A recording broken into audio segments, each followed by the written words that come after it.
बहुत समय पहले माधवपुर गांव में धनीराम नाम का एक व्यापारी रहता था। वह बहुत ही दयालु और धार्मिक प्रवृत्ति का था। हमेशा लोगों की मदद करना और हर किसी के सुख दुख में काम आना उसका काम था। लेकिन एक बार उसे व्यापार में बहुत ही नुकसान हुआ। उसका सारा व्यापार चौपट हो गया। अब धनीराम के पास कुछ भी नहीं बचा था।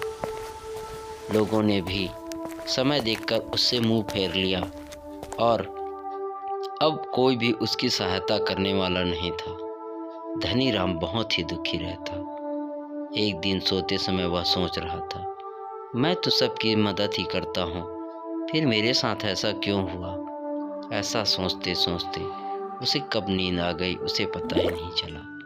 रात को उसने सपने में देखा, एक बटुक उससे कह रहा है, धनीराम, मैं सुबह तुम्हारे घर आऊँगा, तुम मेरे सिर पर डंडा मारना और मैं सोने का बन जाऊँगा। इस तरह तुम्हारी गरीबी दूर हो जाएगी और तुम फिर से लोगों की मदद कर पाओगे। सुबह हुई, धनीराम की आँख खुली और आँख मलते मलते उसने भगवान को याद किया और अपने सपने के बारे में सोचने लगा, अरे क्या ये सपना या ये सच भी हो सकता है। तभी किसी ने दरवाजे पर आहट दी। पत्नी ने जाकर दरवाज़ा खोला तो सामने नाई खड़ा था जो धनीराम की हजामत बनाने आया था। अब धनीराम ने सोचा ये शायद सपना ही होगा। तभी अचानक फिर से दरवाजे पर दस्तक हुई। एक पंडित जी आकर दरवाज़ा खटखटा रहे थे। नाई उठा और जाकर उसने दरवाज़ा खोल दिया। धनीराम ने देखा कि सामने वही सपने वाला बटुक था। उसकी आंखें आश्चर्य से फट गई।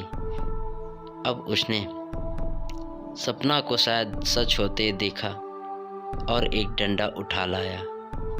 धीरे से डंडे से उस पंडित जी के सिर पर स्पर्श कराया। डंडा छूते ही पंडित जी सोने के ढेर में बदल गए। अब धनीराम के आश्चर्य का ठिकाना न रहा। नाई भी आंखें फाड़ कर देखता रह गया। धनीराम ने एक थैले में थोड़ा सा सोना भरकर उस नाई को दिया और इस घटना को किसी से भी न बताने के लिए कहा। थोड़ी ही देर में नाई खुशी खुशी वहाँ से चला गया। लेकिन बाहर जाते ही उस नाई के बुद्धि में शैतानी कीड़ा काटने लगा। अरे क्यों ना मैं भी कुछ पंडितों को बुलाऊं, उनके सिर पर डंडा मारूं और खूब धनवान बन जाऊं। ऐसा सोचकर वह चला गया। कुछ ही दूर पर कुछ पंडित मिले। उसने अपने घर उन पंडितों को खाने का न्योता दिया और चला आया। कुछ ही देर में सारे पंडित जी उसके घर पहुंच गए। नाई उसे घर के अंदर ले गया और दरवाजा बंद कर दिया। देखते ही देखते वह एक डंडा उठा लाया। खूब मोटे डंडे से सारे पंडितों की दे पिटाई कर डाली। पंडित जी बेचारे चिल्लाते रह गए, बचाओ बचाओ बचाओ बचाओ बचाओ बचाओ, और वहां से भाग खड़े हुए। भागते भागते वो पंडित राजा के दरबार में पहुंचे और सारी बात बताई कि कैसे नाई ने उन्हें खाना पर बुलाकर पीटा। राजा ने गुस्से में सैनिकों को आदेश दिया कि जाओ नाई को पकड़ कर लाओ।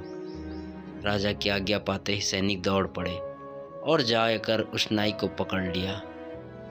अब नाई बेचारा सोच में पड़ गया कि ये क्या हो रहा है। सैनिक उसे पकड़कर राजा के सामने ले आए। राजा ने उससे पूछा, क्यों रे नाई, तुमने इन पंडितों को क्यों मारा। क्या बताऊं महाराज, आज सुबह ही सेठ धनीराम ने भी ऐसा ही किया था तो उसे खूब सारा सोना मिला। अब राजा ने धनीराम को भी अपने दरबार में बुलाया। धनीराम प्रणाम करके वहीं खड़ा हो गया और सारी बात बताई कि कैसे सपने में बटुक ने उन्हें दर्शन दिया था और मैंने केवल डंडा उनके सिर पर स्पर्श किया था, मारा नहीं। बिना सोचे समझे इस नाई ने इन पंडितों को मारा पीटा है। तब राजा ने सारी बात समझकर उस दुष्ट नाई को जेल में डालने का आदेश दे दिया।